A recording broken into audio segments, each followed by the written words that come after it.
attention à la façon dont vous finissez vos semaines. Faites attention aux endroits que vous choisissez pour finir vos semaines. On dit que c'est le week-end, on n'écoute pas conseil. Quand c'est le week-end, il y a cailloux dans nos oreilles. Parce que même les satanistes ont étudié, ils ont vu que les week-ends, les fins de semaine, c'est la période où l'atmosphère spirituelle est le plus favorable à faire tout. Soit le bien, soit le mal. Je termine maintenant avec un peu de viande pour les hommes faits. Je peux parler de quelque chose? Qui a déjà remarqué que quand Dieu a créé les jours, Dieu n'a béni aucun jour, sauf le 7e? Qui a remarqué cela? Si vous lisez Genèse chapitre 1 et chapitre 2, chaque fois que Dieu créait un jour, Dieu disait que cela était bon. Il s'arrêtait là. Il n'a jamais dit que c'était béni. Parce qu'on peut être bon sans être béni. Les 6 jours étaient bons, mais n'étaient pas bénis. Maintenant, la Bible dit dans Genèse, au chapitre 2, du verset 2 à 3, que Dieu sanctifia le dernier jour. Dieu le bénit. Dieu a béni le jour.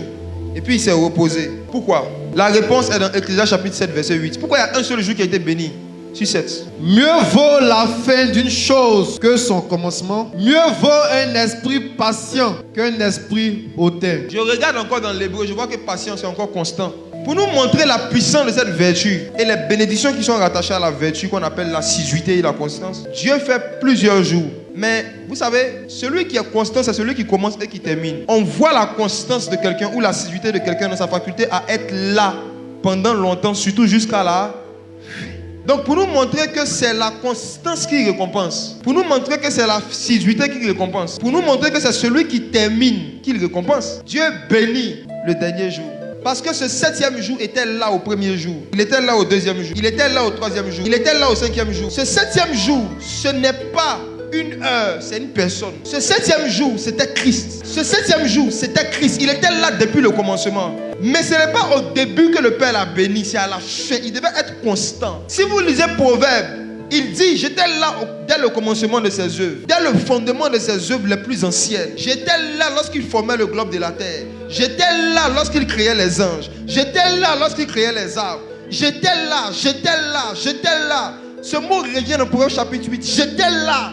J'étais là. Et parce que j'ai été là du début à la fin, le 7e jour, le Père qui avait déjà un palais dans le ciel, qui avait déjà un temple dans le ciel, a décidé de ne pas se reposer au paradis, mais il a décidé de se reposer en Christ. Le Père a décidé de rentrer dans le 7e jour et d'en faire le jour du sabbat, le jour du repos. Et c'est parce que Jésus a le 7e jour que lorsqu'il est venu sur la terre, il a dit aux Juifs qui étaient bons, mais qui n'étaient pas encore bénis, venez à moi. Il a dit aux Juifs qui étaient bons, mais qui n'étaient pas bénis, venez à moi, vous qui êtes chargés et fatigués, je vous donnerai le 7e jour.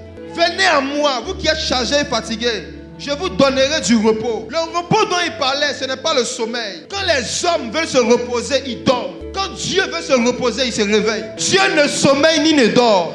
Donc quand la Bible dit que Dieu s'est reposé, ça veut dire que Dieu s'est réveillé d'une autre façon. Parce que Dieu ne sommeille pas. Parce que Dieu ne dort pas. Quand Dieu dit qu'il veut se reposer, ça veut dire qu'il veut se manifester dans une intensité qu'il n'avait pas fait dans les jours passés. Voici pourquoi. Vous allez remarquer que dans l'histoire des réveils, j'ai étudié cela. J'ai observé cela dans la Bible. Les plus grandes manifestations et les plus grands mouvements de l'Esprit de Dieu se passent en fin de semaine. Je vous assure, ce n'est pas un hasard si les plus grands miracles, les plus grandes manifestations de Dieu que nous avons vues se sont faites pendant les veillées, du vendredi au samedi, dans la transition entre le 5e, le 6e et le 7e jour. Vous allez remarquer que les plus grands mouvements de l'Esprit de Dieu se passent toujours le week-end. C'est une sagesse de Dieu d'avoir poussé l'Église à se rassembler à la fin. Faites attention à la façon dont vous finissez vos semaines. Faites attention aux endroits que vous choisissez pour finir vos semaines. Il y a une bénédiction particulière que Dieu a gardée pour la fin des semaines. Le week-end là. C'est pourquoi les plus grands péchés que j'ai commis dans ma vie, je les ai commis le week-end. On dit que c'est le week-end, on n'écoute pas conseil. Quand c'est le week-end, il y a cailloux dans nos oreilles. Parce que même les satanistes ont étudié, ils ont vu que les week-ends, les fins de semaine, c'est la période où l'atmosphère spirituelle est le plus favorable à faire tout. Soit le bien, soit le mal. Parce que c'est un temps que Dieu même a choisi pour se reposer. Et Dieu ne dort pas. Le repos, ce n'est pas le sommeil. Au contraire, c'est le réveil. Le réveil a commencé sur la terre quand le repos est venu. Il s'appelle Christ. Se reposer, ce n'est pas ne rien faire, mais c'est faire une chose que tu n'avais pas faite pendant 6 jours. Quand tu es fatigué, dimanche, là, viens à l'église. Viens te reposer ici. Parce que quand tu vas rester à la maison le matin, tu vas faire quoi? Dieu a béni la fin pour montrer que c'est l'assiduité et la constance. La fin d'une chose vaut mieux que son commencement. C'est la fin que Dieu récompense. Ce n'est pas parce que tu as commencé à être assidu dans un endroit que Dieu va te bénir. C'est quand tu vas finir. Prions pour cette vertu. Dans tous les domaines de nos vies. Au travail.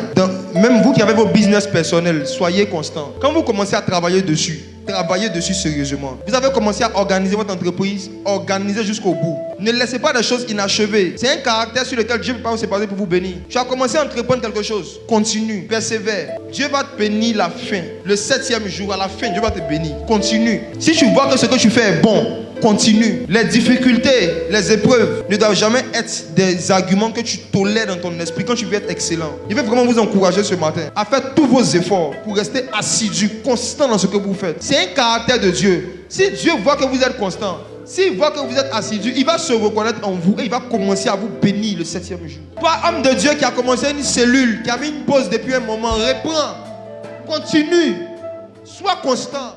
Yeah.